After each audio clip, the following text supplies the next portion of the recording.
La série d'insuccès du Canadien se prolonge contre les Rangers.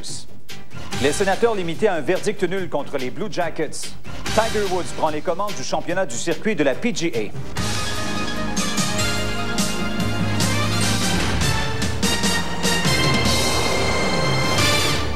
Bonsoir à tous et bienvenue au Bulletin TVA Sport. Le Canadien perd des plumes depuis quelques matchs. Ce soir, il a subi un 5e revers de suite, cette fois au compte de 5-2 contre les Rangers. Et pour une autre rencontre, le Canadien qui a concédé une avance de 3 buts à l'adversaire dès la première période, ce qui a chassé José Théodore du match. Christian Gauthier est avec nous pour en parler. Alors, Christian, on n'est pas tellement loin du fond du baril pour le Canadien, là. Non, pas nécessairement. Mais c'est pas parce que le Canadien n'a pas essayé, Guy. C'est pas parce que le Canadien n'a pas forcé la note. C'est un cliché, mais le Canadien n'était pas capable d'acheter un but comme il en aurait voulu ce soir face aux Rangers de New York. L'action en première période, le Canadien exerce beaucoup de pression, mais c'est Théorène Fleury qui va ouvrir la marque avec son 11e de la saison. C'est le 5e meilleur marqueur de la Ligue nationale de hockey. Il y a une altercation entre Enrico Ciccone et Dale Purinton quelques instants plus tard. Purinton, qui est très connu de ses parents, il faut le dire. Ça ne donne absolument rien chez le Canadien puisque Weinrich commet une gaffe quelques instants plus tard. C'est Messi qui s'empare de la rondelle et ça mène au but de Adam Graves. C'était donc 2-0 pour les Rangers après 4 tirs au but seulement, il faut le préciser. Sergei Zoltok a raté toutes sortes d'occasions ce soir, malgré la dense circulation devant lui. Mike Richter effectue l'arrêt. Chance ratée par Zoltok quelques instants plus tard, lors d'une pénalité à Mikhail Groshek. Le filet était désert. Et puis, Purinton a voulu se reprendre contre Ciccone. Il l'a pris par surprise, l'a agrippé au passage. Bref, ça n'a rien donné de plus que le premier combat. 3e but des Rangers. Autre mauvais jeu d'un défenseur du Canadien. Cette fois, c'est Carl Dykhouse qui se fait prendre en défaut. Il paraît très mal sur le but de Mike York. C'était donc 3-0 après une période de jeu. Le Canadien a dominé la deuxième. Regardez les chances ratées. 2 contre 1. Benoît Brunet rate. Brian Savage vient bien près.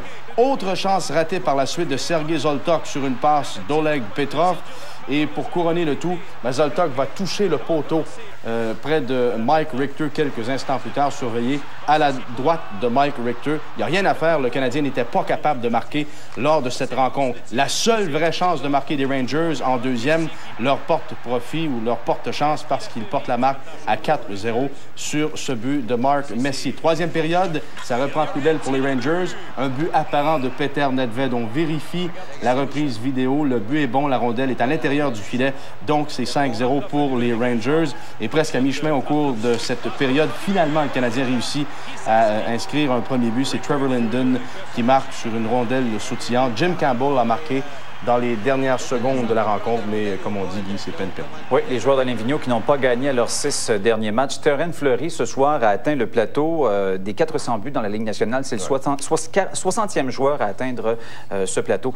Paraît-il que c'était pas la désolation dans le vestiaire du Canadien ce soir, malgré ça? Pas nécessairement, à cause surtout de la façon dont le match s'est déroulé. J'ai des statistiques. Le Canadien n'a pas été dominé par les Rangers dans aucune des 3 périodes. En fait, le Canadien a passé plus de temps dans la zone des Rangers lors des 3 périodes, a dominé 2 périodes au chapitre des tirs au but, l'autre, c'est 11-11. Bref, on n'est pas nécessairement découragé. Mais on a demandé à Patrice Brisebois, qu'est-ce qui va pas au juste?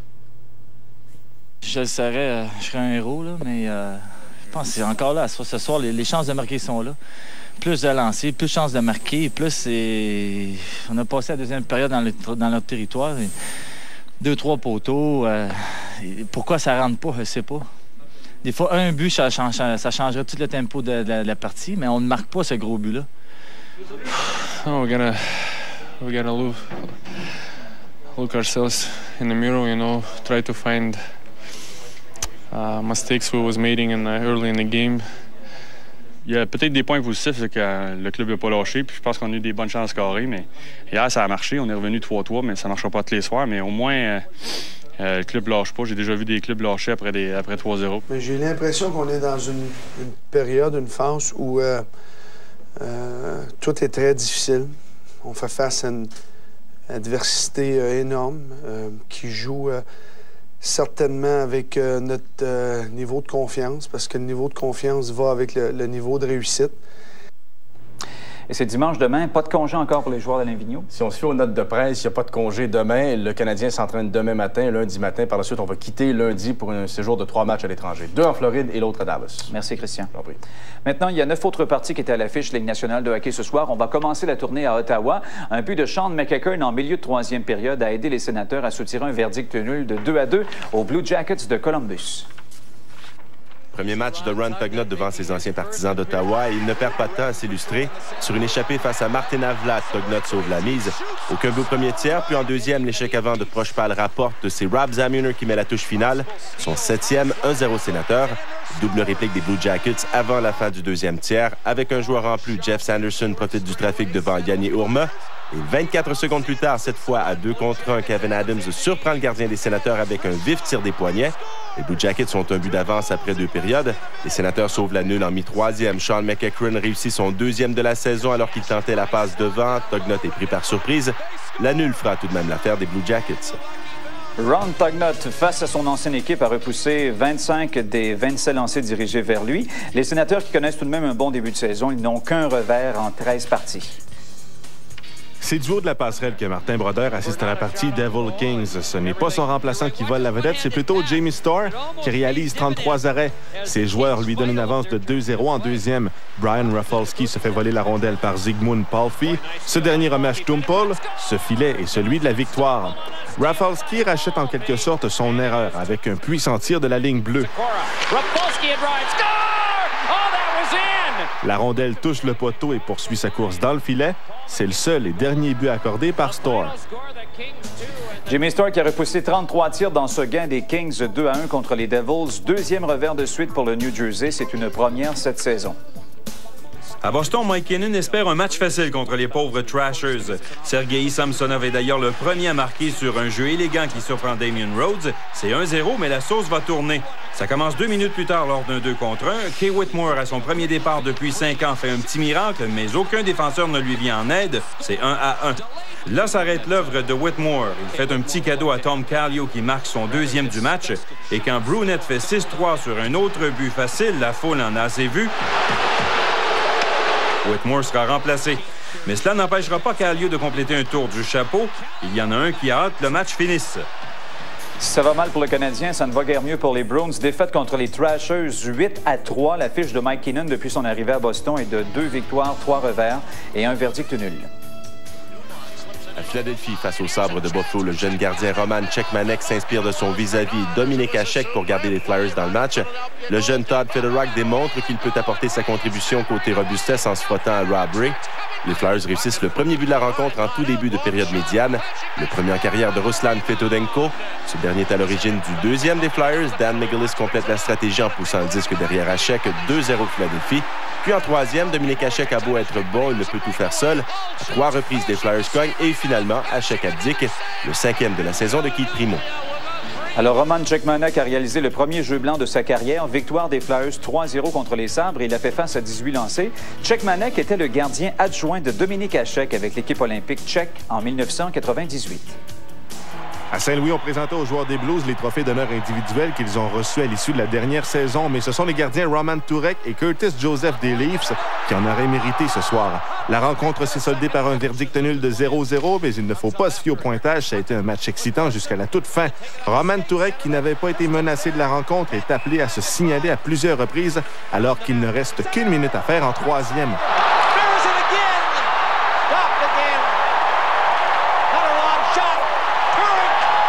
En prolongation, les Leafs s'écopent d'une pénalité, mais Joseph frustre Turgeon quand il place la main sur la rondelle qui est à la ligne rouge.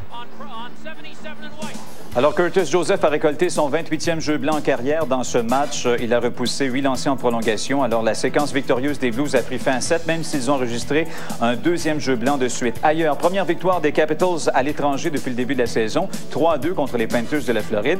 Les deux équipes confondues n'ont que 4 victoires en 26 parties depuis le début de l'année. À Nashville, verdict nul 3-3 entre les Prédateurs et les Mighty Ducks d'Anaheim. Un but, une passe pour Pascal Trépanier. À Calgary, maintenant, le match est en cours. C'est en 2e période. C'est l'égalité 1-1. Les Flames qui n'ont qu'un gain en 5 parties à domicile cette saison. Enfin, à San Jose, résultat de 2e période. C'est aussi 1-1 entre la Caroline et puis San Jose. Les Sharks qui n'ont pas perdu à leurs 6 derniers matchs. Et au Colisée Pepsi, Ligue américaine de hockey, les Citadelles de Québec ont perdu ce soir 3-2 contre Hartford. Sévigny et Bocage ont inscrit les buts des Citadelles.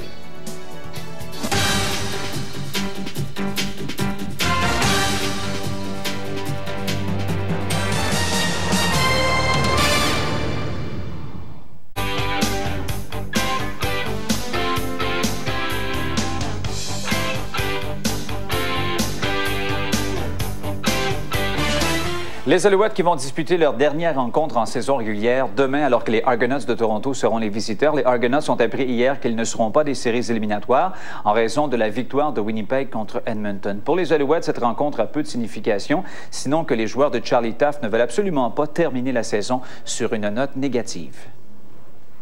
Les Alouettes sont exactement là où ils voulaient être, avec un match à la saison régulière, champions de leur division. Et c'est pour cette raison que la rencontre face aux Argonauts sera un peu particulière. Plusieurs absents, dont Bruno Eppel, Lester Smith et Barron Miles.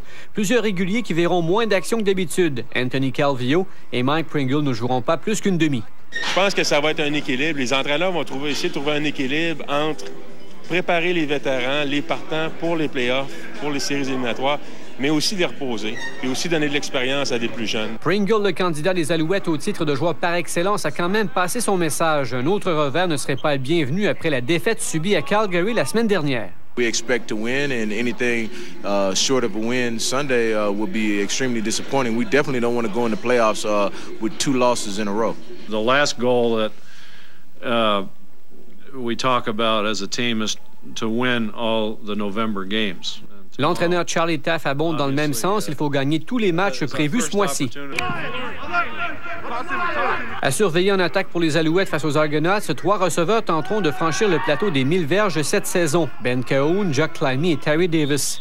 S'ils y arrivent, il est fort probable que l'équipe goûtera la victoire. Ce serait la 13e en 18 parties, ce qui égalerait la marque établie en 1997.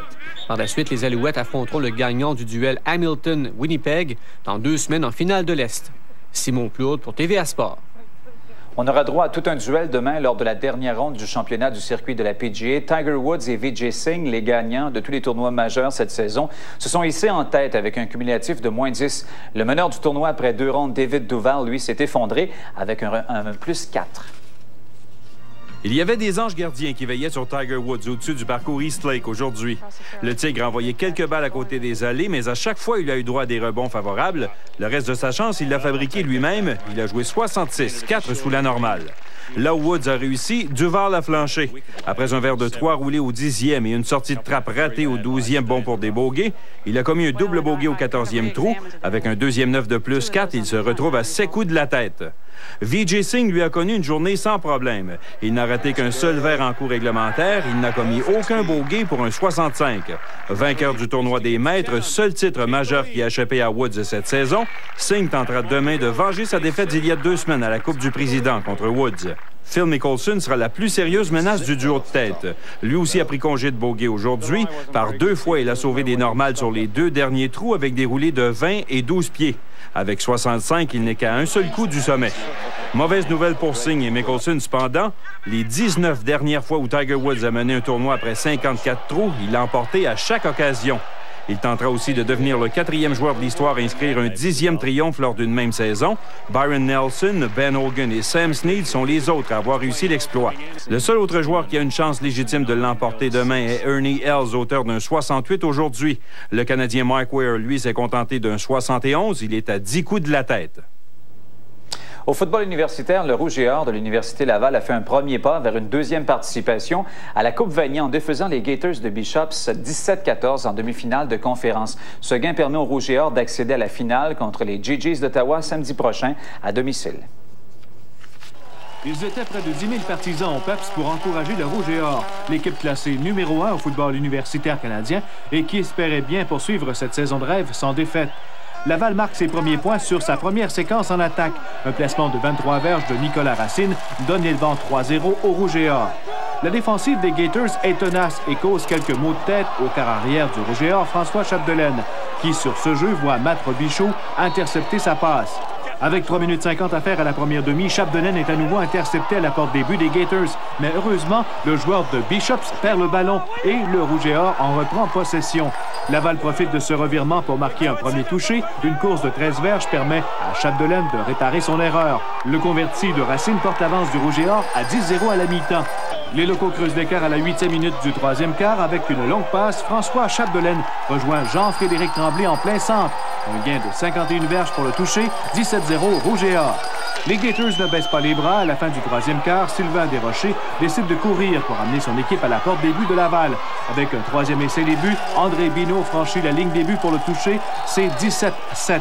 Puis avec quelques secondes à faire au match, les Gators marqueront au deuxième touché, mais il est déjà trop tard. Le Rouge et Or remporte une 9e victoire en autant de matchs cette saison. Les gros des erreurs qu'on a faites aujourd'hui, c'était surtout des punitions parce qu'on faisait des bonnes drives, puis là, on pognait une punition, puis on cassait notre drive là. Fait qu'on n'était pas capable d'aligner une série de jeux consécutifs ensemble. Je pense que c'est ça qui a fait qu'il était difficile. C'est du match de série, tout peut arriver.